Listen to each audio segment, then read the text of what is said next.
lives in Maryland. So it's like, to me, it's like you're saying you want to move closer, but you're basing it off of what happened when you first, before we got married. Because so much has changed before we got married. You know, since we got married, a lot has changed. Your child doesn't live where she used to live. So that's one thing. You know what I mean? So if you're saying, I need to move closer, so I'll be closer to her, but you really want to be closer still because she still lives somewhere else. Okay, so here's what I suggest. That's good that you say you was gonna write all that down. I think one of the things you need to understand is that he wants to provide for his kids. Right. That's the thing. He wants to provide for them, but he also wants to spend time with them.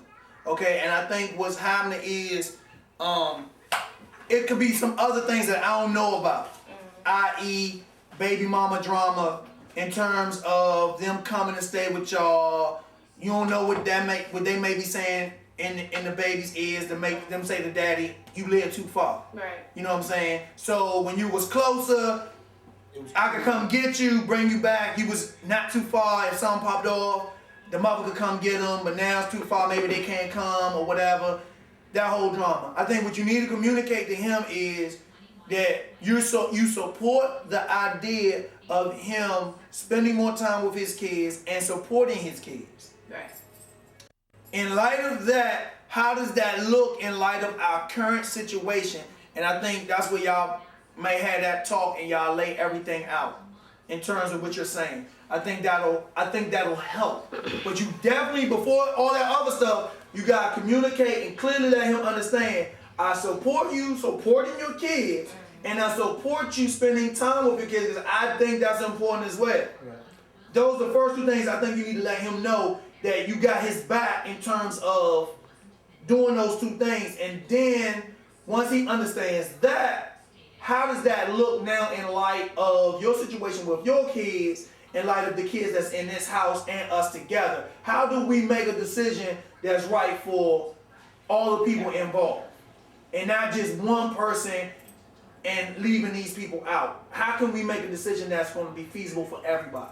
Right. And it might come to a point where y'all come to a place and say, it's not going to be feasible for everybody. And that may be something that comes out in that conversation, and y'all got to be willing to admit that. And I think we've done that. Go ahead, I'm sorry. I think I would just give you something to think about. Because just like as important it is for you, for your child, to not move her because she's already been through a lot, the same importance is for his children.